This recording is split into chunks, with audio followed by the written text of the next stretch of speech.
주겠습니다. 누가복음 24장 우리 13절에서 우리 20절까지가 되겠습니다. 우리 한 절씩 읽겠습니다. 그날에 그들 중 둘이 예루살렘에서 25里되는 엠마오라 하는 마을로 가면서 이 모든 된 일을 서로 이야기하더라.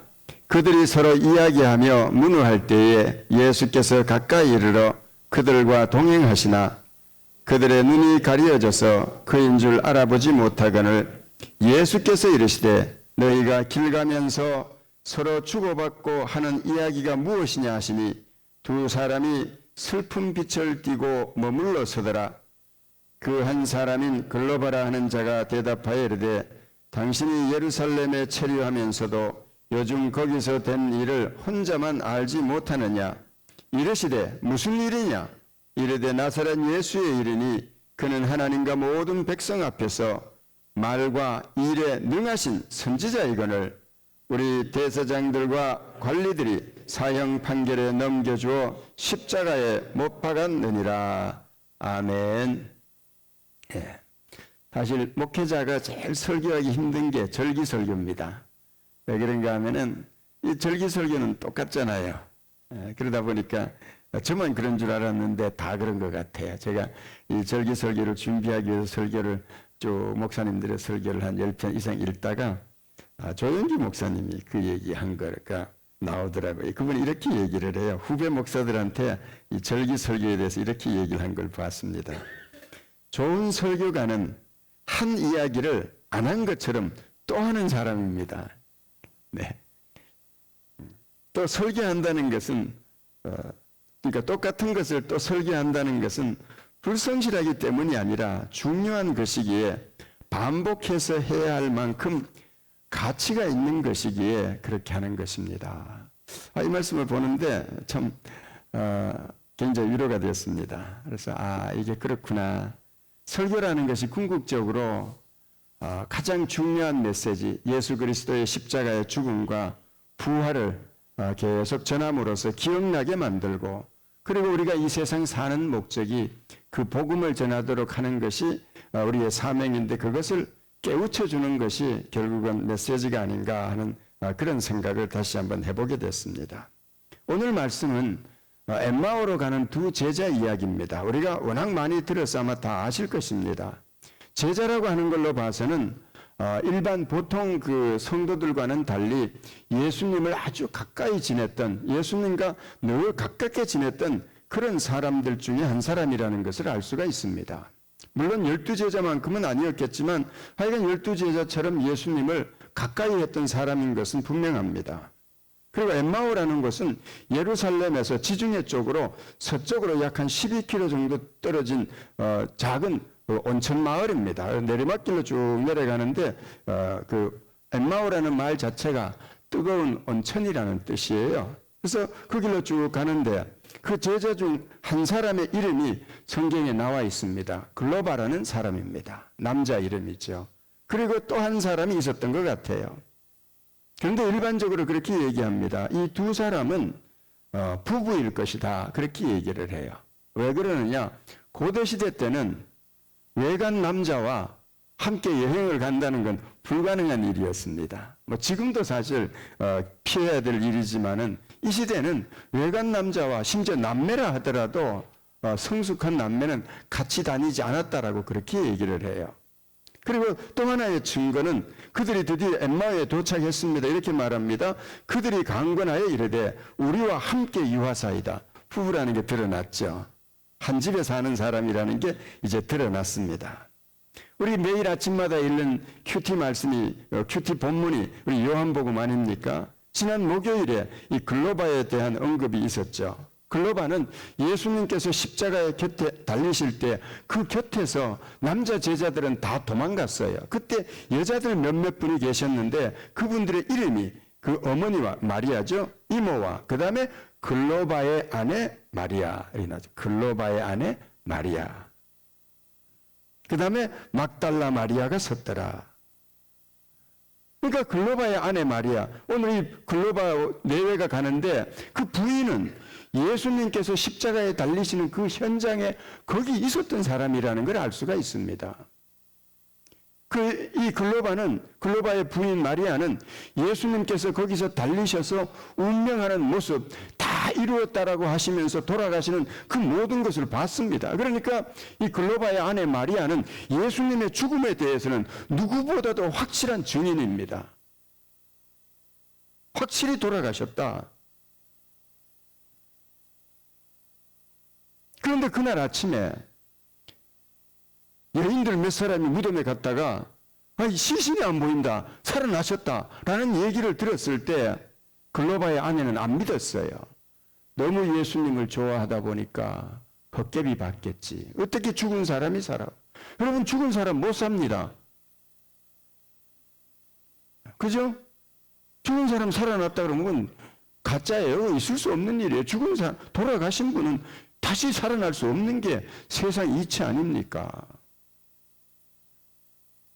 그러나 우리 또 한 가지 생각해야 돼요.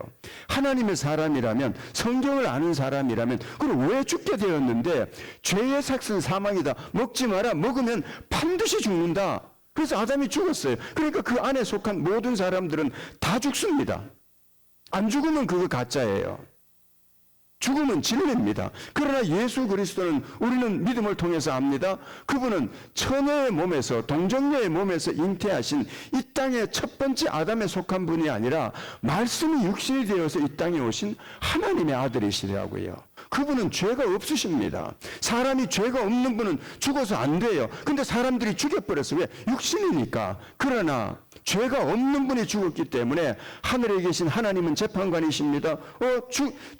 죄의 삭은 사망인데 먹지 마라. 먹으면 정령 죽는다. 예수님은 먹어서 죽을 그런 아담의 후손이 아니라 성령으로 잉태되신 하나님의 아들인데 사람들이 칼로 찔러서 죽였다 이 말이죠. 그러나 하나님께서는 보시기에 죄 때문에 죽는데 내 아들은 죄 없으니 나는 살리겠다 해서 예수님께서 살아나신 거예요. 그래서 예수님의 부활은 하나님의 아들이시라는 것을 증명하는 것이고 예수님의 부활은 죄 없으신 분이었다라는 것을 하나님께서 친히 증명해 주신 사건이라는 겁니다. 할렐루야. 그러니까 죽은 사람이 살아났다 그러면 그 믿으면 안 되는 거예요. 왜? 어떻게 죽은 사람이 살아나요? 그러나 하나님의 아들, 죄 없으신 하나님의 아들이라면 죽었어도 그분은 안 살아나면 이상한 겁니다. 왜? 하나님이 불우한 분이 되시는 거예요. 죄 때문에 죽는데 정말로 진정한 재판관은 하나님이십니다. 근데 하나님께서 모든 것을 다 아시는 하나님께서 예수님께서 죽으셨어요. 죽으면 안 되는데 왜? 죄가 없으니까. 그래서 하나님께서 살리셨다. 사도행전을 보시기 바랍니다. 예수님 다시 사셨다라는 표현 안 나와요. 뭐가 나옵니까? 하나님께서 살리시고. 따라하시기 바랍니다. 하나님은 살리셨고. 왜? 죄가 없으시니까. 그러면 죄 없으신 분이 왜 죽으셔야 됐던가? 바로 우리의 죄 때문에 대신 돌아가신 겁니다. 우리가 예수님 믿는다는 거 다른 게 아니에요.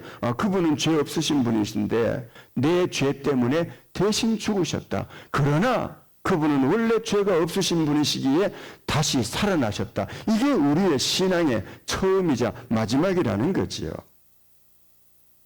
그런데 오늘 이 글로바의 아내 마리아는 예수님께서 메시아라는 건 알았어요. 왜? 그분을 통해서 오병이어의 기적이 일어납니다. 그분을 통해서 불과 며칠 전에 죽은 나사로가 살아났지 않습니까? 그러면 하나님의 아들이 맞고 메시아가 맞고 왕이 맞는 거예요.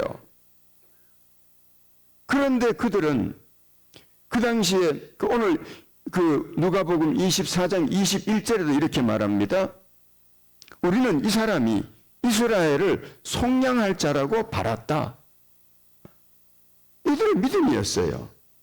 예수님을 따를 때 믿음, 기적이 일어나고 오병이어의 기적이 일어날 때 이분은 우리 이스라엘을 속량할 자, 구원자로구나, 메시아로구나. 그래서 따랐는데 그러면은 보시기 바랍니다. 예수님 메시아가 맞습니다. 근데 그 당시 사람들이 생각했던 메시아는요, 정치적인 메시아예요. 성전에 큰 왕의 보좌를 마련하고 그리고 거기에 앉아서 이방인들을 몰아내고 열방의 왕으로서 유대인들을 백성 삼아서 통치하는 그런 왕이었습니다. 그렇게 기대를 했는데 이런 기적이 일어나고 죽은 자도 살리고 오병이어의 기적을 행한다면 이건 분명히 왕이 맞다고요. 그러면은 그 능력 가지고 로마를 몰아낼 수 있겠다. 뭐 당연히 생각할 수 있는 거죠. 그런데 세상에 말이죠. 로마를 물리치고 로마를 몰아낼 줄 알았는데 세상에 그 예수님이 로마의 칼날 앞에서 예수님이 죽어버린 거예요. 뭐 이럴 수가 있나? 죽은 자를 살리는 이적을 가진 분이셨는데 오병이어의 기적을 행하신 분인데 그런 분도 그런 하나님의 능력을 가지신 분도 로마의 칼날 앞에서는 무기력하단 말인가? 이럴 수 있는가? 로마는 하나님보다 더 센 거 아닌가? 뭐 이렇게 생각한 거죠.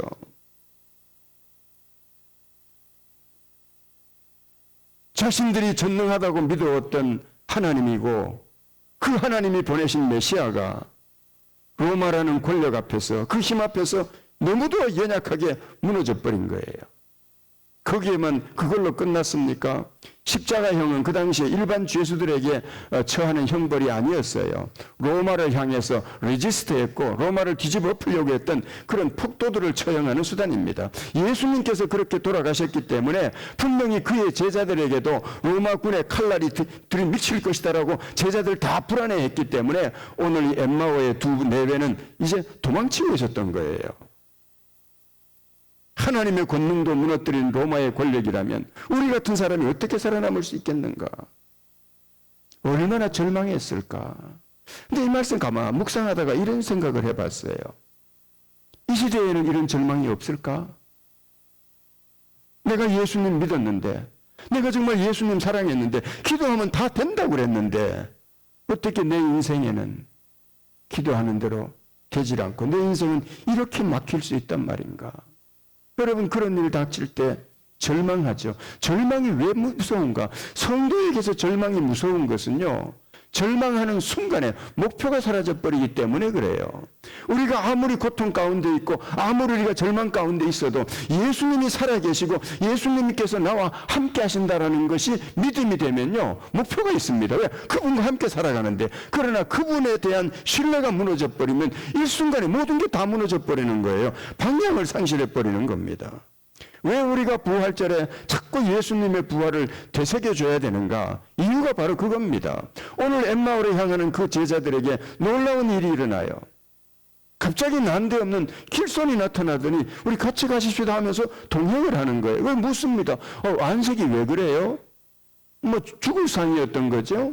안색이 왜 그래요? 그러니까 이제 말하는 거죠. 아니 지금 당신이 예루살렘에서 오면서 예루살렘에서 있었던 그 사건을 모른단 말이요. 무슨 일인데요? 예수라는 분이 나사렛 예수가 죽었지 않습니까? 그분이 나사렛을 살렸고 오병이어의 기적도 했고 그분이 온갖 능력을 다 보여주길래 우리는 그분이 메시아인 줄 알았는데 세상에 메시아가 하나님의 능력을 가진 사람이 로마인의 칼날 앞에서 죽었지 않습니까? 이제 우리 민족이 어디에서 희망을 가질 수 있겠습니까? 이 얘기를 하는데 이 길손이 말이죠. 아니 그걸 왜 안 믿소? 하면서 구약 성경을 쭉 설명을 해줍니다. 24장 26절에서 27절입니다. 그리스도가 이런 고난을 받고 자기의 영광에 들어가야 할 것이 아니냐 하시고 이에 모세와 모든 선지자의 글로 시작해서 모든 성경에 쓴 바 자기에 관한 것을 자세히 설명하시니라. 구약 성경의 메시아가 고난을 받고 돌아가신다라고 이렇게 기록되어 있지 않습니까? 그걸 쭉 듣는 가운데 이 제자들의 마음이 하나님의 말씀이 자꾸 들어옵니다. 예수님을 통해서 성경 공부한 거죠. 마음에 들어오니까 그 마음이 자꾸만 막 뜨거워지는 거예요. 여러분 우리도 말씀 듣고 은혜 받으면은 막 힘이 솟죠. 그거예요. 마음이 막 뜨거워지는데 놀라운 일이 일어나요. 그 순간에 이제 집에 도착을 했습니다. 그런데 이분은 그냥 가시려고 그래요. 그러니까 두 분이 붙잡고 아니 여기까지 왔는데 이 밤에 어딜 가십니까? 우리 집에 들어가셔서 식사도 하시고 하룻밤 주무시고 가십시오 하고 집에 들어와서 이제 떡을 갖다 놓고 밥을 먹으려고 그러는데 여기서 한 가지 이상한 일이 일어납니다. 30절에 보면 그들과 함께 음식을 잡수려 하실 때 떡을 가지사 축사하시고 떼어 그들에게 주시니 자 누가 떼어서 주었어요? 손님이. 여러분 이거요 고대 유대인들에게 있어서 손님을 모시고 식사할 때 그 정한 예법이 있어요. 그 예법을 쭈밈이라고 합니다. 이 쭈밈에 따르면 어떻게 되느냐? 식사 전에도 기도해야 되고 식사 후에도 기도해야 돼요. 식사 전에는 누가 기도하느냐? 주인이, 식탁을 차려놓은 주인. 예를 들면 오늘 이 집안에 할아버지가 계시다, 연장자가 계시다 그러면 그 제일 어른이 음식에 놓고 그 축복 기도를 합니다. 그리고 난 다음에 이제 식사를 다 하고 난 다음에 누가 기도하느냐? 손님이 기도를 해요. 앞으로 식사 기도 2번 하십시다. 그래서 야곱이, 성경에 보면 이삭이 밥 먹고 축복 기도했죠. 2 아들에게. 그거예요. 그러니까 앞에도 기도하고 뒤에도 기도하기 때문에 그래요. 뒤에 기도를 해야 되는데 이분이 음식을 딱 떼어주는데 어떤 일이 일어났습니까? 옷소매가 이 고대시대 때도 이렇게 길어요. 그런데 음식을 딱 떼어주는 순간에 뭐가 나오겠어요? 세상에 지금까지 못 봤던 못자국이 보이는 순간에 두 부부는 깜짝 놀랐던 거지요. 예수님이었구나.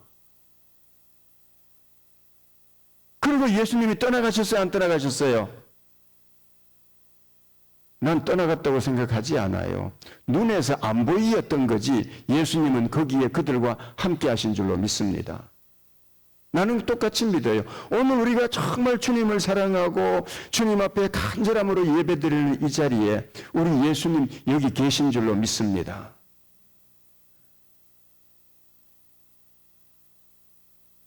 떡을 떼는 그 순간에 두 제자는 확 눈이 열려가지고 예수님이셨네 그러면서 말하는 거예요. 우리 오면서 그분의 말씀 가르쳐 줄 때 우리 마음이 막 뜨거워졌지요. 그랬더니 서로 쳐다보고 그렇지요. 다시 이들이 용기를 내서 예루살렘으로 쫓아갑니다. 12마일이니까 한 4시간 정도 됐을 거예요. 저녁 시간에 도착이 6시니까 이들이 그 순간에 다시 돌아갔으면 아마 밤 12시쯤 제자들이 있는 곳에 돌아갔겠죠. 거기서 소리치는 겁니다. 아침에 마리아와 막달라 마리아가 예수님 부활하신 거 봤다고 그랬죠? 저도 봤어요. 제가 옛마을로 내려가는 가운데 그분이 나타나셔서 구약성경 설명해 주시고 우리 식사하는데 내가 보니까 떡을 떼주시는데 못 잡히신 그분의 손이었습니다. 그리고 그분은 사라지셨어요. 온 제자들이 절망 가운데 두려움 가운데 있던 그 제자들이 다시금 이 엠마오로 내려갔던 글로벌 예배를 통해서 신앙이 회복되어지는 거죠. 오늘 우리가 참 그런 생각을 한번 해봐요. 우리가 이 세상 살 때에 참으로 마음속은 예수님 없는 분들의 마음은 어떨까? 솔직히 말해서 허무죠, 허무. 허무고 슬픔이고. 우리 미국의 최고의 팝 아티스트라 그러면 마돈나 모르는 사람이 없죠. 마돈나 한 얘기 잠깐 일러드릴게요. 나는 성공적인 무대를 만들기 위해 내 의지를 다 쏟아부었다. 그것의 결과로 성공적인 무대를 가지고 나면 내가 특별한 사람인 것을 깨닫게 된다. 그러나 그 다음 또 다른 무대에 서면 내가 평범하고 시시한 사람이 된 것 같다. 이런 일이 반복되고 또 반복된다. 고만고만해질지 모른다는 끔찍한 공포심이 내 인생을 움직이는 힘이다. 야, 이거 얼마나 불행할까? 언제나 그 공포가 나를 몰아붙이고 또 몰아붙인다. 이미 대단한 사람이 되었건만 여전히 나는 대단한 사람임을 증명해 보여야만 한다. 이런 나의 투쟁은 끝이 난 적이 없었고 앞으로도 절대로 끝나지 아니할 거다. 아유, 세상에 이 세상을 다 가진 듯한 이런 여자가 말이죠. 이런 내면의 비참함을 가지고 살 줄은 누가 알았습니까? C.S. 루이스가 이런 말이 했죠. 어떤 경험으로도 충족되지 않는 열망이 내 안에 있다면 아마 그것은 내가 이 땅의 것이 아닌 어떤 영원한 것으로만이 아니고서는 만족될 수 없는 그런 존재로 창조되었기 때문이 아닐까라고 생각한다. 기가 막힌 말을 했죠. 이 세상의 모든 걸 다 가졌는데도 여전히 만족되지 않는 것은 내가 이 세상 것으로는 만족될 수 없는, 어떻게 보면 영원한 그 어떤 세계를 통해서만 만족되어질 수 있는 그런 존재로 창조되었기 때문에 그런 것이 아닌가. 괴테가 그런 말을 하더라고요. 부활하신 예수님을 만나기 전까지는 아무리 성공한 인생이라 하더라도 초라한 세상의 나그네에 지나지 않는다. 왜 우리에게 부활이 중요한가? 부활은 우리의 신앙의 핵심이고 그 부활이 없이는 인생이 어떤 것도 설명해 줄 수 없기 때문에 그래요. 우리 미국의 유명한 전도자 데일 무디가 한 번은 정부 고위 관리에 그 설교 부탁을 받았어요. 와서 우리 가족이 돌아가셨는데 장례식 설교 좀 해주세요 그랬다고요. 그러니까 이 참 데일 무디도 사람인지라 정부의 고위 관리의 그런 장례식인데 이 좀 설교를 잘 해보고 싶어가지고 예수님은 장례식 설교를 어떻게 하셨을까 해서 성경을 찾아봤는데 예수님은 장례식 설교를 한 번도 안 하셨더라는 거예요. 왜 그러느냐? 모든 장례 행렬들이 예수님 앞에서 다 부활로 바뀌었습니다. 나인성 과부의 아들이 예수님을 만나더니 살아나 버렸습니다. 나사로가 무덤 속에서 지나서 4일이나 됐는데 예수님 찾아오니까 살아나 버렸습니다. 야이로의 딸이 죽었습니다. 예수님 만나니 살아나 버렸습니다. 과부나움 관리의 아들이 사경을 헤맬 때입니다. 예수님 만나니까 다 살아나 버렸습니다. 왜 그렇습니까? 부활의 능력을 가지신 예수님 안에는 어떤 절망도 존재하지 않기 때문에 그러는 거죠. 예수님 안에는 죽음 없습니다. 할렐루야. 우리 예수님께서 요한복음 14장 6절에 예수께서 이르시되 내가 곧 길이요 진리요 생명이니 나로 말미암지 않고는 아버지께로 올 자가 없느니라. 그러니까 누구든지 예수님을 정말 주님으로 모시고 산다면은 그분이 이미 우리에게 영생의 길을 깔아놨기 때문에 내 안에 그 예수님으로 인해서 영원한 생명의 길에 이룰 수밖에 없다라는 거죠. 어떻게 보면 이미 영생을 우리가 가지고 있다라는 거죠. 우리 특송 가운데 살아계신 주 나의 참된 소망, 우리 찬양 얼마나 좋습니까? 그런데 이분이 똑같은 분이요 이 노래도 만들었어요. 주 예수 사랑 기쁨 내 마음속에 내 마음속에 내 마음속에 주 예수 사랑 기쁨 내 마음속에 내 마음속에 있네. 나는 기뻐요 정말 기뻐요 주 예수 사랑 기쁨 내 맘에. 여러분 기쁘시죠? 근데 표정이 왜 그렇습니까? 주 예수 사랑 기쁨 내 맘에. 근데 이분이요 이런 분이 아니었더라고요. 이 노래를 만드신 분, 살아계신 주를 만드신 이 노래가 기쁨 가운데 나온 노래가 아니라는 걸 알았어요.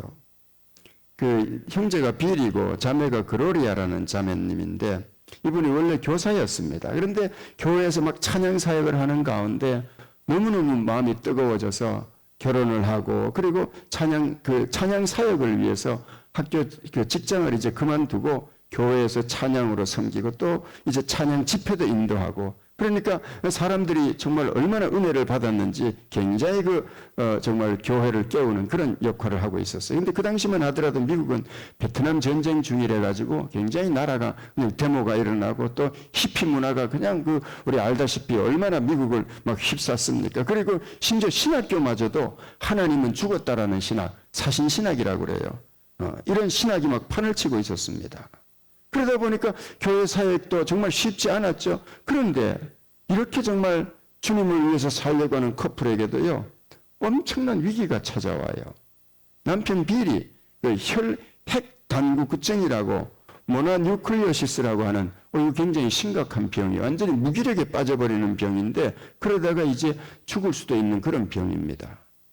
사람이 약해지면요 격려해 주는 사람도 있지만 그걸 틈타서 흠집내는 사람도 있죠. 친구들이 와가지고 막 사역에 대해서 막 비난도 하고 그러니까 얼마나 괴롭겠습니까?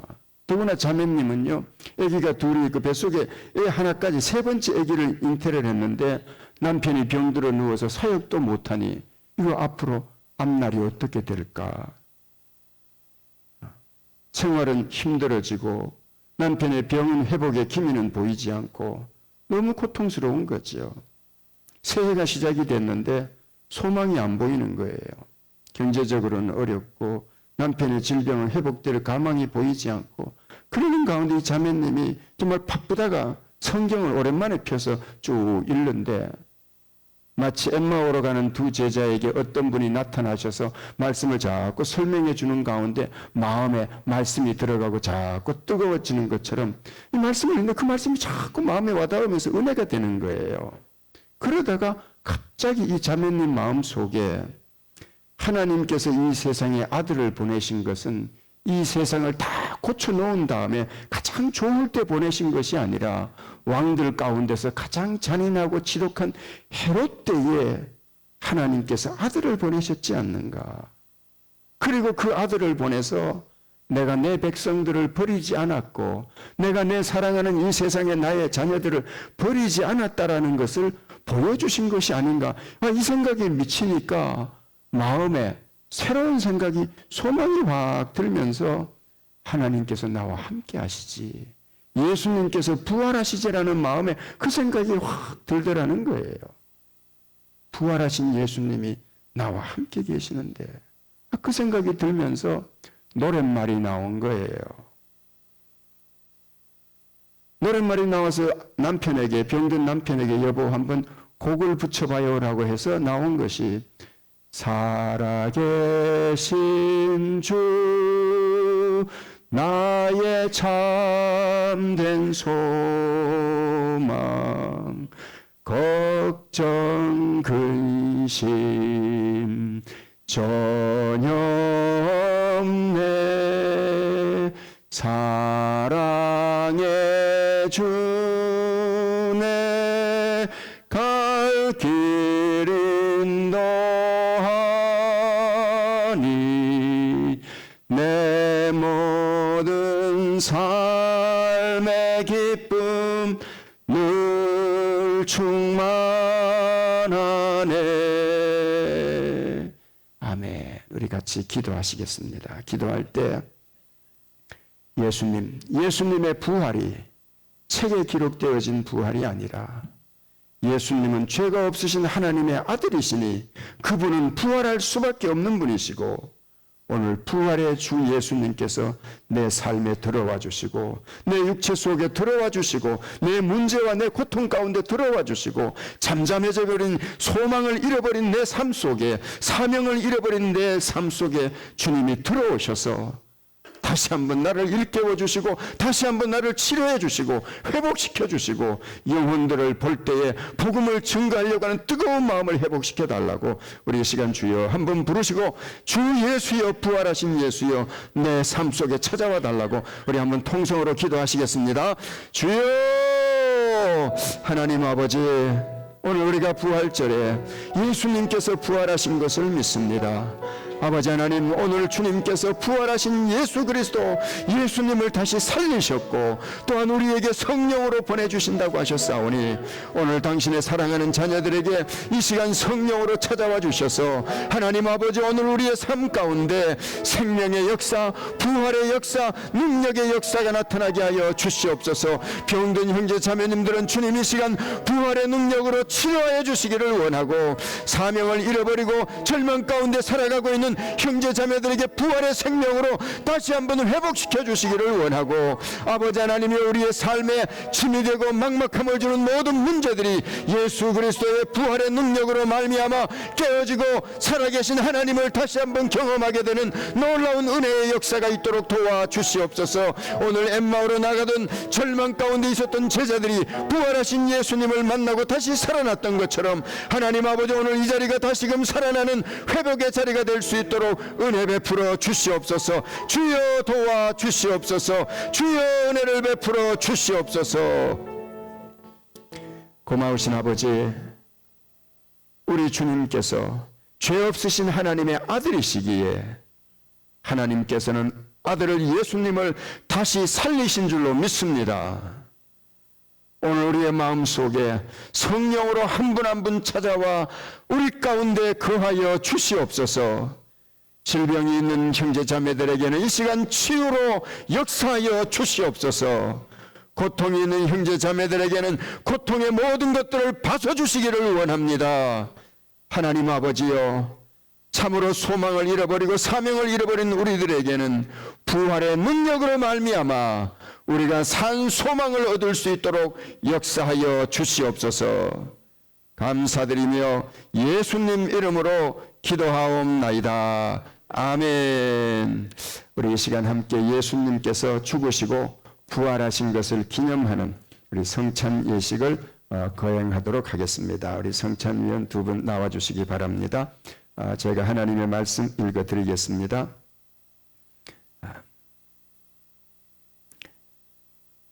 곧 주 예수께서 잡히시던 밤에 떡을 가지사 축사하시고 떼어 이르시되 이것은 너희를 위하는 내 몸이니 이것을 행하여 나를 기념하라 하시고 식후에 또한 그와 같이 잔을 가지시고 이르시되 이 잔은 내 피로 세운 새 언약이니 이것을 행하여 마실 때마다 나를 기념하라 하셨으니 너희가 이 떡을 먹으며 이 잔을 마실 때마다 주의 죽으심을 그가 오실 때까지 전하는 것이니라.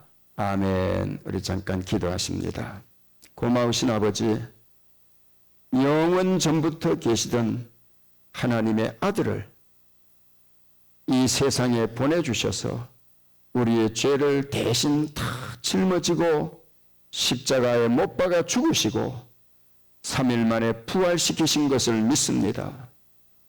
오늘 예수님은 하나님의 아들이시고 날 위해 십자가에 달려 돌아가시고 부활하신 것을 믿는 우리들이 예수님의 떡과 잔을 기념합니다. 이 자리에 주님께서 함께 해주셔서 떡과 잔이 단순히 이 땅의 양식과 이 땅의 음료가 아니라 예수 그리스도께서 이 땅에 오셔서 우리를 위해서 찢어주신 살과 우리를 위하여 흘려주신 보혈 피로서 우리가 먹고 마시는 귀한 시간 될 수 있도록 역사하여 주시옵소서. 떡과 잔을 나눌 때 우리 속에 있는 모든 원수마귀의 역사는 깨어져 떠나가게 하시고 질병은 치유가 되게 하시고 사명은 회복되게 하시고 하나님의 놀라운 은혜가 다시 한번 깨달아지는 놀라운 이 시간 되도록 도와주시옵소서. 예수님 이름으로 기도하옵나이다. 아멘.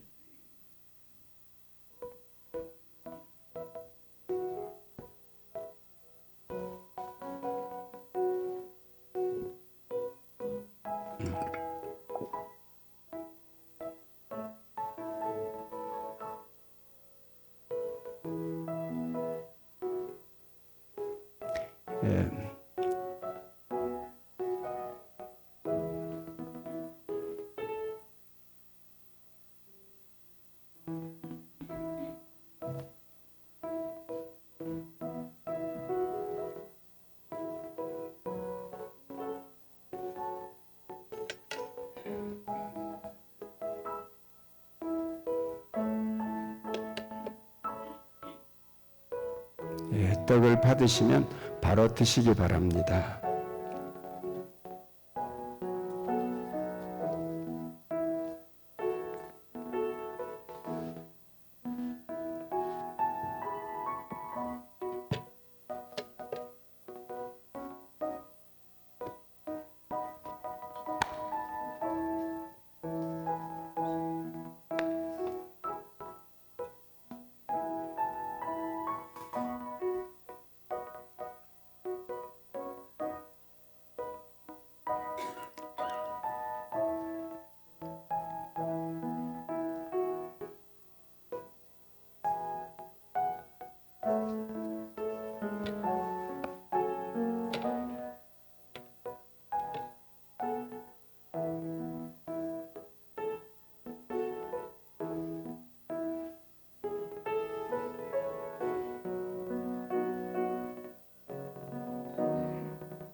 드셔요. 예.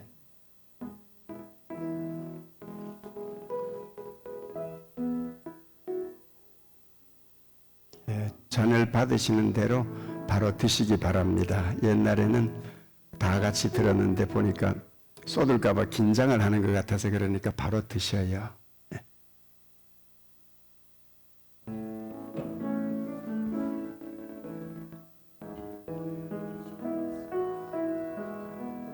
우리 찬송가 198장 우리 같이 한번 불러볼까요? 주 예수 해변서 떡을 떼사. 찬송가 198장 무리를 먹여 주심같이라고 하는 찬송입니다.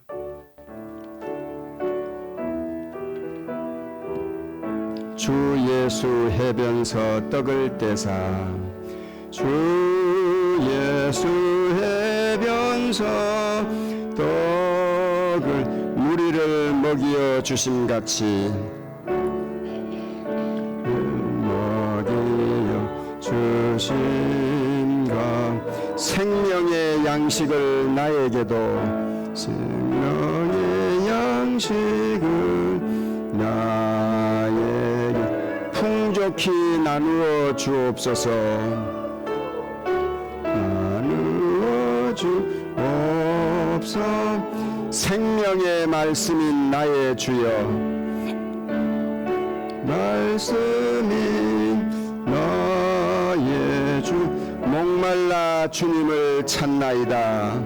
말라 주님을 찾나이. 해변서 무리를 먹임같이 무리를 갈급한 내 심령 채우소서. 갈급한 내 심령 채우. 내 주여 진리의 말씀으로. 내 주여 진리의 말씀. 사슬에 얽매인 날 푸시사. 사슬에 얽매인 날 푸시. 내 맘의 평화를 누리도록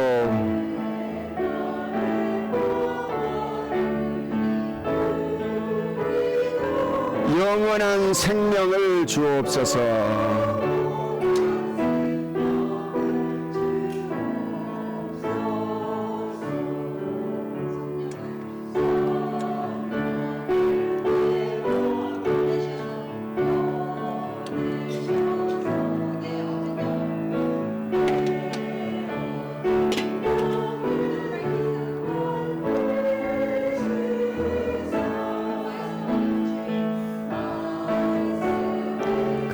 감추인 참진 깨달아 알도록 하옵소서. 알도록 하옵소서. 아멘. 네, 교회 소식 알려드리겠습니다. 지난주간 우리 고난주간 기도회를 많은 분들이 줌에 들어오셔서 잘 마쳤습니다. 참 감사합니다. 그리고 5월 첫째 주 5월 3일입니다. 우리 교회가 창립된 지 70주년이 되는 참 복된 날입니다. 그래서 이날 우리가 기념 예배, 감사 기념 예배를 드리게 되는데 손님들을 같이 모셔서 예배 드리려면 시간이 11시면 조금 힘들겠다 해서 오후 3시로 3시에 예배를 드리도록 하겠습니다. 몇 시라고요? 네, 3시요. 오후 3시에 모이게 우리가 예배 드리게 되니까 꼭 주변에 우리 교회에서 신앙생활 하시다가 나가신 분들 또 모셔오실 분들이 있으시면은 같이 오실 수 있도록 그렇게 해주시고, 제가 이번 주에 우리 초청 카드를 만들 겁니다. 혹시 이름을 알고 계신 분들은 이름을 주시면은 그 초청 카드에다가 이름을 적을 수 있도록 그렇게 하겠습니다. 그래서 목자님들에게 여러분들이 초대하시기를 원하시는 분들 이름이 있으면 꼭 주시면은 그렇게 초청할 수 있도록 그렇게 하겠습니다. 그리고 4월 18일 우리 재직회가 토요일입니다. 있으니까 꼭 다 좀 참석을 해 주시기 바랍니다. 그리고 오늘 영어 통역이 됐나요?